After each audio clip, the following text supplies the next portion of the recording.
নমস্কার বন্ধুরা, education culture YouTube চ্যানেলে তোমাদের প্রত্যেককে স্বাগতম।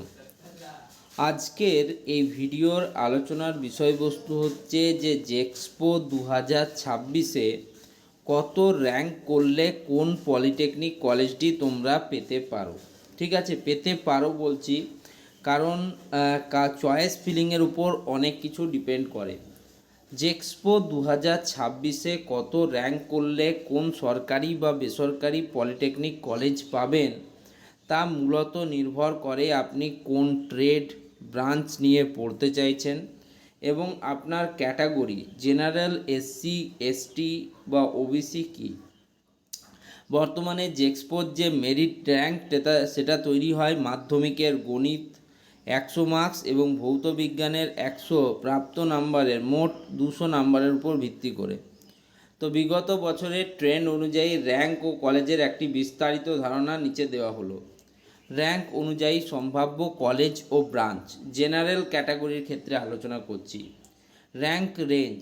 জেনারেল, যদি তোমার র্যাঙ্ক 1 থেকে 3000-এর মধ্যে হয় তাহলে সম্ভাব্য সরকারি কলেজ, যে এক্সপেক্টেড কলেজেসগুলো তুমি পেতে পারো সেটা হচ্ছে APC Roy polytechnic Jadavpur, central Calcutta polytechnic Kolkata এবং কেজি ইঞ্জিনিয়ারিং ইনস্টিটিউট বিষ্ণুপুর।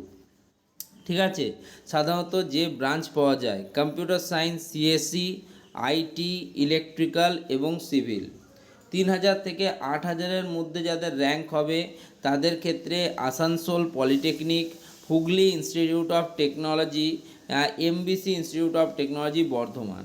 ঠিক আছে, এখানে তোমরা পেতে পারো ইলেকট্রিক্যাল, মেকানিক্যাল, সিভিল, এগুলো প্রত্যেকটাই এক্সপেক্টেড কিন্তু বলছি। ঠিক আছে, তো 1 থেকে 3000 র্যাঙ্ক হলে তুমি পেতে পারো APC Roy Jadavpur, central Kolkata polytechnic, KG engineering ইনস্টিটিউটের computer science and engineering, IT, electrical বা সিভিল ডিপার্টমেন্ট। 3000 থেকে 8000-এর মধ্যে র্যাঙ্ক হলে পেতে পারো Asansol polytechnic, Hooghly institute of technology, MBC institute of technology Bardhaman, এখানে ইলেকট্রিক্যাল, মেকানিক্যাল, সিভিল পেতে পারো। 8000 থেকে 15000-এর মধ্যে যদি তোমার র্যাঙ্ক হয় তাহলে Arambagh government polytechnic, Kolaghat government polytechnic, Baruipur government polytechnic, women's polytechnic Kolkata এবং চন্দননগর, সেক্ষেত্রে মেকানিক্যাল, সিভিল, ইলেকট্রনিক্স ডিপার্টমেন্ট পেতে পারো। 15000 থেকে 30000-এর মধ্যে যদি তোমার র্যাঙ্ক হয় তাহলে বাঁকুড়া, মালদা, পুরুলিয়া, কুচবিহার, বাঘমুন্ডি এই সমস্ত গভর্নমেন্ট পলিটেকনিক কলেজ পেতে পারো। এর ডিপার্টমেন্ট হতে পারে civil, automobile, food processing technology. আর 30,000-এর বেশি যদি তোমার র্যাঙ্ক হয় তাহলে বাড়ির থেকে দূরের সরকারি কলেজ এবং সমস্ত প্রাইভেট কলেজ, যে কোনো ব্রাঞ্চ, প্রাইভেটে কিন্তু যে কোনো ব্রাঞ্চে তুমি অ্যাডমিশান নিতে পারো। দেখো, প্রাইভেটের ক্ষেত্রে র্যাঙ্কের কোনো বাধ্যবাধকতা নেই যে তোমাকে 10,000-এর মধ্যেই র্যাঙ্ক করতে হবে তবেই তুমি প্রাইভেট আইটিআইয়ে এই স্পেসিফিক ট্রেডে অ্যাডমিশান নেবে। আমি দেখেছি যে 50,000 র্যাঙ্ক করা স্টুডেন্টও কিন্তু তোমার প্রাইভেট আইটিআই কলেজে কম্পিউটার সায়েন্স অ্যান্ড ইঞ্জিনিয়ারিং ডিপার্টমেন্টে অ্যাডমিশান নিয়েছে, কম্পিউটার সায়েন্স অ্যান্ড টেকনোলজিতে।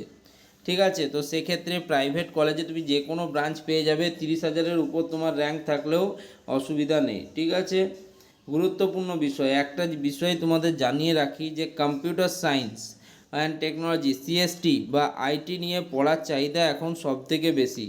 তাই কলকাতার দিকে যদি ভালো সরকারি কলেজগুলোতে 4000 থেকে 6000-এর মধ্যে তোমার র্যাঙ্ক থাকে তাহলেই তুমি কিন্তু কম্পিউটার সায়েন্স অ্যান্ড টেকনোলজি ট্রেডটি পাবে।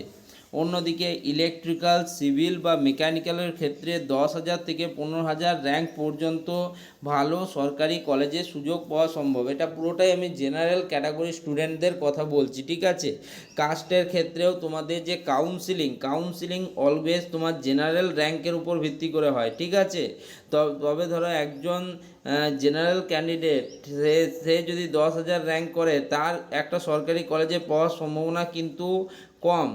অন্যদিকে একজন যদি এসসি স্টুডেন্ট 10,000 র্যাঙ্ক করে সেক্ষেত্রে সে কিন্তু তোমার ভালো, ধরো সেন্ট্রাল কলকাতা বা তোমার নিয়ার বাই যেগুলো হচ্ছে বিড়লা ইনস্টিটিউট অফ টেকনোলজির মতো কলেজেও কিন্তু চান্স পেতে পারে। ওকে, এই জিনিসগুলো তোমাদেরকে বুঝতে হবে। ঠিক আছে, সংরক্ষিত ক্যাটাগরির সুবিধা, এসসি বা এসটি সুবিধা। আপনার যদি কাস্ট সার্টিফিকেট থাকে তবে আপনি আলাদা ক্যাটাগরি র্যাঙ্কের সুযোগ পাবেন। উদাহরণস্বরূপ জেনারেল র্যাঙ্ক যেখানে 10,000 হলে ভালো কলেজ পাওয়া কঠিন হতে পারে, সেখানে এসটি বা এসসি বা ওবিসি কোটায় থাকলে প্রথম সারির কলেজগুলোতেও সুযোগ পাওয়া অনেকটা সহজ হয়ে যায়। ঠিক আছে, তো সেক্ষেত্রে এসসি এসটি স্টুডেন্টদের ক্ষেত্রে এটা বিরাট বড় সুযোগ। এডুকেশন কালচার, আপনারা প্রত্যেকে জানেন এডুকেশন কালচার হলো premium hub for ITI, polytechnic এবং ম্যাকআউট যারা স্টুডেন্ট রয়েছে তাদের জন্য এই চ্যানেলটা হচ্ছে ব্রহ্মাস্ত্র। যারা এই চ্যানেলের সাথে যুক্ত থাকবে তারা কিন্তু পরবর্তীকালে এমন জায়গায় পৌঁছাবে যেখান থেকে কিন্তু তাদের জীবন কিন্তু আরও সহজ সরল হবে। ধন্যবাদ।